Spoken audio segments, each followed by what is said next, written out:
డబ్బు, అనారోగ్యం, ఉద్యోగం, వ్యాపారం, అప్పులతో బాధపడుతున్నారా? మీకోసమే లాంచ్ యువర్ ఫ్యూచర్ ప్రోగ్రామ్.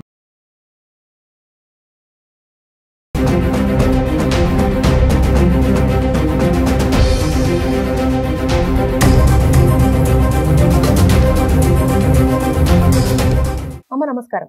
నమస్తే సంగీత. అమ్మ, ఈ రోజుల్లో ఇచ్చిన మాట నిలబెట్టుకోవడం అనేది మనం చూడడం అంటే చాలా కష్టమైన పని.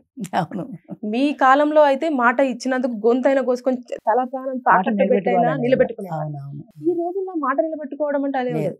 అడుగు వేస్తే అబద్ధం. మనం అబద్ధాల కాలంలో జీవిస్తున్నాము. అలాంటి సందర్భంలో ఒక కథ చాలా మన గుండెల్ని పిండేసిందమ్మా. ఒక ప్రియురాలికి ఇచ్చిన మాట కోసం ప్రియుడు చేసిన పని మనల్ని ఆశ్చర్యపరిచింది. అంటే మాటకు అంత పవర్ ఉంటుందమ్మా తీసుకుంటే? ఇప్పుడు మనం ప్రస్తుతం అబద్ధాల ప్రపంచంలో బ్రతుకుతున్నాం. అబద్ధం ఆడడానికి ఎవరు అసలు వెందిటలా. మా రోజుల్లో కొంచెం సంకోచించేవాళ్ళు. ఏదో ప్రాణవిత్త మానభంగములందు బొంకవచ్చు అని ఒక సామెత ఉంది. అలాంటి టైంలో తప్ప అబద్ధం చెప్పకూడదు. అలాంటి టైంలో ఎక్సెప్షన్ అనమాట, అబద్ధం చెప్పచ్చు అని. ఇప్పుడు ప్రాణం లేదు, విత్తం లేదు, మానవంగం లేదు, ఏం లేదు. తెల్లారితే ఏదో ఒక అబద్ధం చెప్పేయడం చాలా కామన్ అయిపోయింది అది.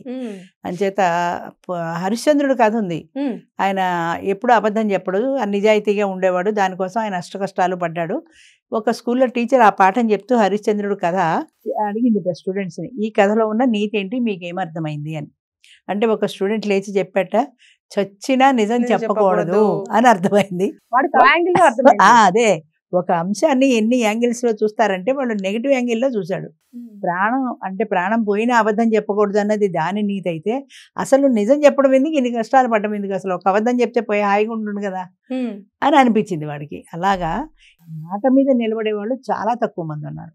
ఇప్పుడు నువ్వు చెప్పిన కథలో నేను కూడా చూశాను. అది ఆ అమ్మాయిని పెళ్లి చేసుకుందాం అనుకున్నాడు. వాళ్ళిద్దరూ పెళ్లి చేసుకుందాం అనుకున్న తర్వాత కారణాలు ఏమైనా అమ్మాయి అనుకోకుండా చనిపోయింది. పెళ్లి చేసుకుంటాను అని మాట ఇచ్చాను కాబట్టి ఆ మాట మీద నేను నిలబడాలని ఆ ప్రాణం లేని ఆ కట్టెని వాడు పెళ్లి చేసుకుని వాడు కార్యక్రమం పూర్తి చేశాడు. అంటే పెళ్లి చేసుకోవాలనుకున్నాను కానీ చనిపోయింది. ఇప్పుడు జనరల్గా ఏం చేస్తారో, అది చచ్చిపోయింది, ఇంకో పెళ్లికి తయారైపోతారు ఎవరైనా. కానీ నేను పెళ్లి చేసుకుంటా అనే మాట ఇచ్చాను కాబట్టి ప్రాణం పోయిన కట్టునైనా సరే నేను పెళ్లి చేసుకు తీరుతానని వాడు ఆ కార్యక్రమాన్ని పూర్తి చేసుకున్నాడు. తర్వాత మరి ఆ క్రిమినేషన్ అది కూడా ఆయనే చేశాడేమో మనకు తెలీదు. అదే అంటే వాడు పెళ్లి చేసుకున్నాడు కాబట్టి భర్తగా వాడికి అర్హత వచ్చింది కాబట్టి వాడు ఆ క్రిమినేషన్ కార్యక్రమం కూడా చేశాడు. ఎంతమంది ఇంత నిజాయితీ పరులు ఉన్నారు ఈ రోజుల్లో చెప్పాలంటే.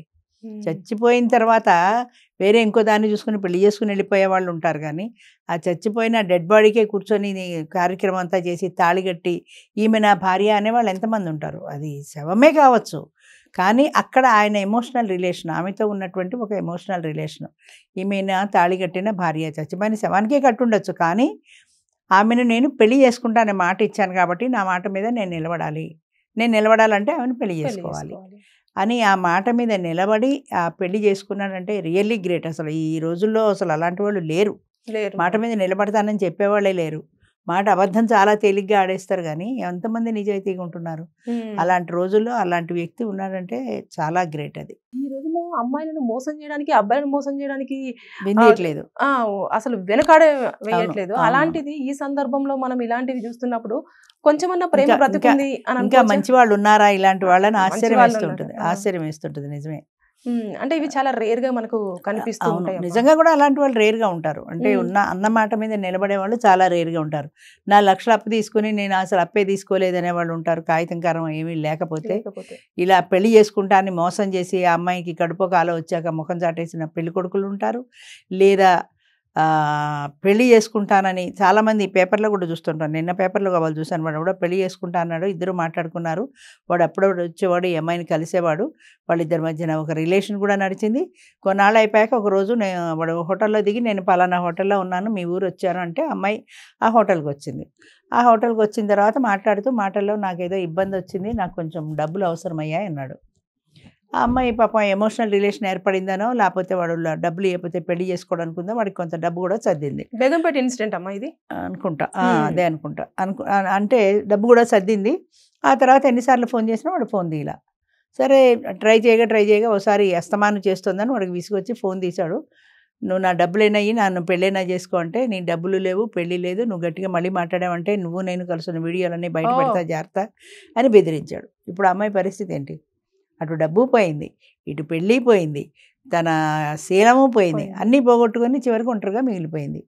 ఏమన్నా అంటే వాడు బెదిరిస్తున్నాడు, నీ వీడియోలన్నీ బయటపెడతానని చెప్పి. ఆడపిల్లలు దీని నుంచి తెలుసుకోవాల్సిన నీతి ఏంటంటే, ఒకటి పరపురుషుడితో రిలేషన్ పెట్టుకోకూడదు, అది స్టాండర్డ్. ఒకవేళ నువ్వు పెట్టుకున్నా కూడా వాడు మంచివాడో చెడ్డవాడో తెలియదు కాబట్టి నువ్వు పరిసరాలన్నీ పరిశీలించుకోవాలి. వాడు ఎక్కడ కెమెరా పెట్టాడా, ఏమైనా ఫోటో తీస్తున్నాడా, వీడియో తీస్తున్నాడా, ఇవన్నీ చూసుకోవాల్సింది ఆడపిల్ల. ఎందుకంటే వాడు మగాడు మహారాజు, వాడి గురించి నువ్వు వీడియో బయట పెడతానా వాడేం పడలే పెట్టుకుంటాడు, వాడికి ఏం బాధ లేదు. బాధపడేది ఆడపిల్ల కాబట్టి ప్రతి క్షణము కూడా జాగ్రత్తగా ఉండాలి. ఎప్పుడైతే నేను డబ్బు అడిగాడో అప్పుడే అనుమానించాలి. వాడు డబ్బు కోసం నీతో స్నేహం చేశాడు, నేను డబ్బు ఇవ్వనను, నీతో మానేస్తాడే, మానే. ఇలాంటి దుర్మార్గుని పెళ్లి చేసుకుంటున్నా కంటే మానేయడం బెటర్ కదా.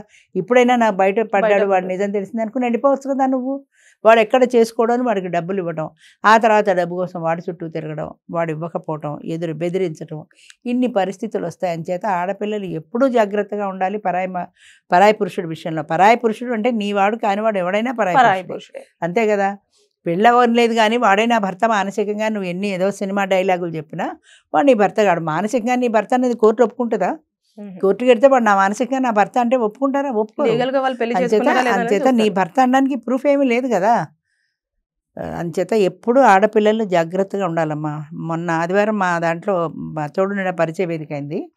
ఒక అమ్మాయి 2-3 సార్లుగా వస్తుంది మా దగ్గరకు. భర్త చనిపోయాడు, డెత్ సర్టిఫికేట్ ఇస్తుంది, వస్తుంది. సడన్గా ఆవిడ భర్తనే ఒకడు ప్రత్యక్షం అయ్యాడు. ఆవిడ ఏంటయ్యా నీకు ప్రూఫ్ అంటే వాడు ఫోటో చూపించాడు. వాళ్ళిద్దరూ దండలు వేసుకుని ఉన్న ఫోటో. చర్చిలో మేమిద్దరం పెళ్లి చేసుకున్నాము, మేమిద్దరం దండలతో సహా ఉన్నాం చూడండి, ఆమె నన్ను పెళ్లి చేసుకుంది, ఇప్పుడు నాతో గొడవ వచ్చిందని మళ్ళీ వేరే పెళ్లికి వచ్చేసింది అని. ఆమెను పిలిచాను. పిలిచి అమ్మాయి ఈయన నీ భర్త అంటున్నాడు నిజమేనా అంటే అమ్మాయి అడిగింది, అదే నేను ఏమన్నా రిజిస్టర్ మ్యారేజ్ చేసుకున్నానా అని అడిగింది. నువ్వు రిజిస్టర్ మ్యారేజ్ చేసుకో మాను, దండలు వేసుకున్నావు, వాడు పక్క నుంచి ఫోటోకి పోజ్ ఇచ్చావు, వాడు నన్ను బలవంతంగా చేసుకున్నా అన్నాడు. ఏదైనా సినిమాల్లో ఇదే బలవంతంగా చేసేసుకోవడానికి నువ్వు దండలు వేసుకుని ఫోటో వాడి ముఖాన్ని దండ విసిరేది ఎందుకు అట్లా? నువ్వు ఫోటోకి పోజ్ ఎలా ఇచ్చావు? నేను వాడితో ఏమైనా కాపురం చేశానా? నువ్వు కాపురం చేసావో లేదో మేము గదిలో దూరం చూడలేదు, అది మాకు అనవసరం కూడా. ఒకసారి నువ్వు పెళ్లి చేసుకున్నావు, అది అయితే నిజం. నువ్వు పాత భర్త చనిపోయిన డెత్ సర్టిఫికేట్ చూపించి వీడితో ఉండి నువ్వు సంసారం చేసావో లేదో నేను అడగట్లా, నన్ను మోసం చేసావు కదా. ఫస్ట్ హస్బెండ్ చనిపోయాడు, ఆయన డెత్ సర్టిఫికేట్ తీసుకొని వచ్చింది మా దగ్గరికి. భర్త చనిపోయాడు, డెత్ సర్టిఫికేట్ ఇచ్చింది అనుకున్నాం. మధ్యలో ఈ అమ్మాయి జరిగిన ఈ తతంగా మాకు తెలియదు కదా. భర్త వచ్చి చూపించాడు కాబట్టి తెలిసింది. అప్పటికి కూడా అమ్మాయి తప్పొప్పుకోట్లా. నేనేమన్నా వాడితో కాపురం చేశానా, నేనేమన్నా రిజిస్టర్ మ్యారేజ్ చేసుకున్నానా? నువ్వు ఏమీ అక్కల, ఈ ఒక్క దండలు చాలు. నువ్వు భార్యగా వాడి భార్యగా దండ వేసుకున్నావు చాలు. నువ్వు రిజిస్టర్ మ్యారేజ్ చేసుకోనంత మాత్రాన భార్య కాకపోవు కదా. వాడితో 1 ఏడాది కాపురం చేశాక నేనేమన్నా వాడు లీగల్ వైఫ్నా అంటే లీగల్ వైఫ్ అవునా కదా మాకు అనవసరం. అంచేత ఇలాంటి మోసాలు ఎన్ని జరుగుతాయో ఎంత జాగ్రత్తగా ఉండాలో. ఇక్కడ చూసారా అమ్మ, మీరు చెప్పిన దాంట్లోనే మనము 3 వర్షన్స్ చూసాం. ఒకరు బెదిరించారు, ఇటు భార్య వచ్చేసి భర్త చనిపోయిన పాత తీసుకొచ్చేసి ఇంకొకరి పెళ్లి చేసుకోవడానికి రెడీ అయిపోయింది. ఒకరేమో ఇచ్చిన మాట నిలబెట్టుకోవడం కోసం ఇలాంటి వాళ్ళు ఉంటారు. ఇలాంటి మంచి వాళ్ళు ఎక్కడో ఉంటారు, ఎక్కడో ఉంటారు. అంచేత అలాంటి వాళ్ళని చూసి జ్ఞానం తెచ్చుకోవాలి మిగతా వాళ్ళు. వాడు చూడు ఇచ్చిన మాట కోసం చచ్చిపోయినా కూడా వాడు పెళ్లి చేసుకున్నాడు, మనం ఉన్నాం ఎందుకు వచ్చిన జన్మ అని వాళ్ళు బుద్ధి తెచ్చుకోవాలి. కానీ అది చూడండి, ఒక అమ్మాయి నమ్మి నీ దగ్గరకు వచ్చేసి వీడియోస్ ఫొటోస్ బయట పెడతానని చెప్పేసి బెదిరిస్తున్నాడు. అది ఇక్కడ వీడు ఫోటో ఉంది కాబట్టి వాడు చూపించాడు, ఈ అమ్మాయి నా భార్య అని నాతో గొడవపడి ఇక్కడికి వచ్చి పెళ్లి చేసుకుంటుందని. మాకు వాడు రాలేదనుకో, సపోజ్ ఎవడో కుదుర్చుకుంది అనుకో, మోసం జరిగిపోయినట్టే కదా, మనం కూడా మోసపోయినట్టే కదా, ఆ చేసుకున్నవాడు మోసపోయినట్టే కదా. పోనీ అది ఏమైనా లివ్ ఇన్ రిలేషన్ అని చెప్తుందా? లేదు, లివ్ ఇన్ రిలేషన్ అని కూడా అంటలా. నువ్వు లివ్ ఇన్ రిలేషన్లో ఉన్నా కూడా ఒకసారి లివ్ ఇన్ రిలేషన్లో ఉన్న తర్వాత ఇంకొకసారి మళ్ళీ ఇంకొకరిని లివ్ ఇన్ రిలేషన్లో ఉండడానికి అవకాశం నేనైతే ఇవ్వను. మిగతా వాళ్ళ సంగతి నాకు తెలియదు కానీ, ఎందుకంటే పెళ్ళైనా లివ్ ఇన్ రిలేషన్ అయినా జీవితంలో ఒక్కసారి. అంతేగాని చీరలు మార్చినట్టు లివ్ ఇన్ రిలేషన్లో ఉన్నాను 10 మంది మొగాళ్ళని మారిస్తే ప్రాస్టిట్యూట్కి దానికి తేడా ఏముంది? అంచేత ఒకసారి నీకు అవకాశం, ఆసారి ఫెయిల్ అయితే నా కర్మ ఇంతే అనుకుని బ్రతకాల్సిందే అనే చెప్తాను. ఇప్పుడు రకరకాల మనుషులు రకరకాల ఎంతో మంది ఇలా వస్తుంటారు మా దగ్గర. లివ్ ఇన్ రిలేషన్లో ఉండి 3 ఏళ్ళు 4 ఏళ్ళు పోయాక మళ్ళీ వచ్చే సర్టిఫికేట్ పాత 3 సర్టిఫికేట్ ఇచ్చేసి వచ్చేస్తుంటారు.